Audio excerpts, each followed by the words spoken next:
मत्ती अध्याय 10।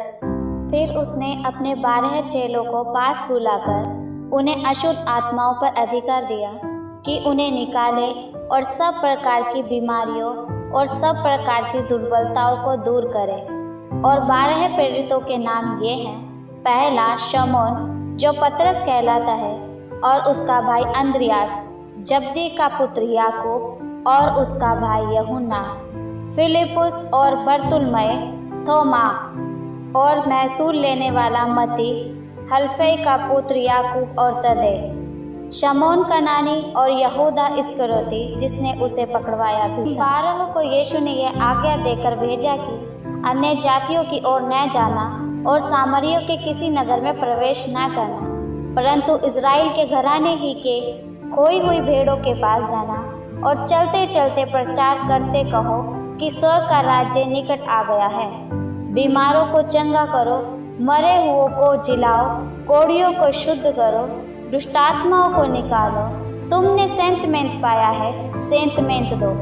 अपने बटुओं में न तो सोना और न रुपये और न तांबा रखना। मार्ग के लिए न झोली रखो और न कुर्ते और न जूते और न लाठी लो, क्योंकि मजदूर को उसका भोजन मिलना चाहिए। जिस किसी नगर या गांव में जाओ तो पता लगाओ कि वहाँ कौन योग्य है, और जब तक वहाँ से न निकलो उसी के यहाँ रहो। और घर में प्रवेश करते हुए उसको आशीष देना। यदि उस घर के लोग योग्य हो तो तुम्हारा कल्याण उन पर पहुँचेगा, परंतु यदि वे योग्य न हो तो तुम्हारा कल्याण तुम्हारे पास लौट आएगा। और जो कोई तुम्हें ग्रहण न करे और तुम्हारी बातें न सुने, उस घर या उस नगर से निकलते हुए अपने पाँव की धूल झाड़ डालो। मैं तुमसे सच कहता हूँ कि न्याय के दिन उस नगर की दशा से सदोम और अमोरा के देश की दशा अधिक सहने योग्य होगी। देखो, मैं तुम्हें भेड़ों की नाई भेड़ियों के बीच में भेजता हूँ। सो सांपों की नाई बुद्धिमान और कबूतर की नाई भोले बनो। परंतु लोगों से सावधान रहो, क्योंकि वे तुम्हें महासभाओं में सौंपेंगे और अपनी पंचायत में तुम्हें कोड़े मारेंगे। तुम मेरे लिए हाकिमों और राजाओं के सामने उन पर और अन्य जातियों पर गवाह होने के लिए पहुंचाए जाओगे।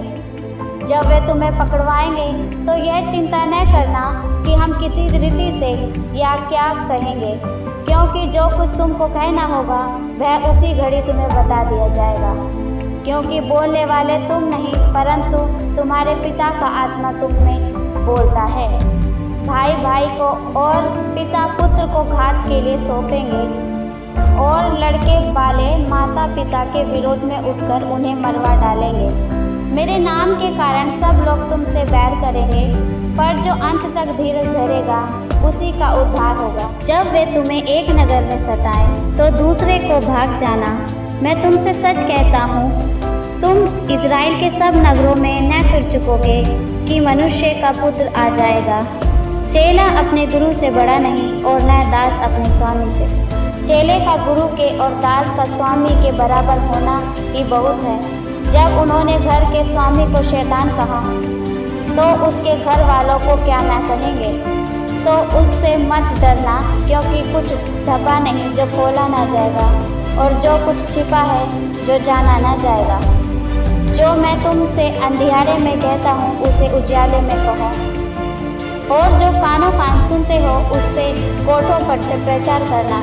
जो शरीर को घात करते हैं पर आत्मा को घात नहीं कर सकते, उनसे मत डरना, पर उसी से डरो जो आत्मा और शरीर दोनों को नरक में नाश कर सकता है।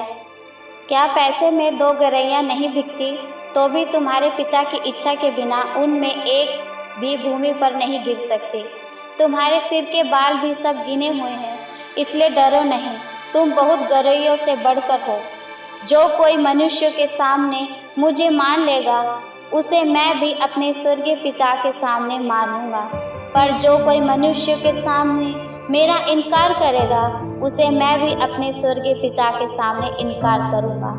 यह न समझो कि मैं पृथ्वी पर मिलाप कराने को आया हूँ। मैं मिलाप कराने नहीं, पर तलवार चलवाने आया हूँ। मैं तो आया हूँ कि मनुष्य को उसके पिता से, और बेटी को उसकी माँ से, और बहू को उसकी सास से अलग कर दूँ।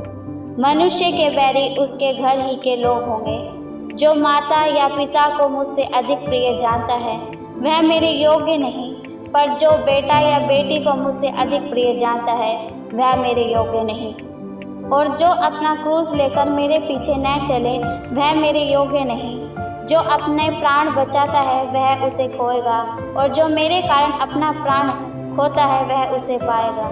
जो तुम्हें ग्रहण करता है वह मुझे ग्रहण करता है, और जो मुझे ग्रहण करता है वह मेरे भेजने वाले को ग्रहण करता है। जो भविष्यवक्ता को भविष्यवक्ता जानकर ग्रहण करे वह भविष्यवक्ता का बदला पाएगा, और जो धर्मी जानकर धर्मी को ग्रहण करे वह धर्मी कहलाएगा।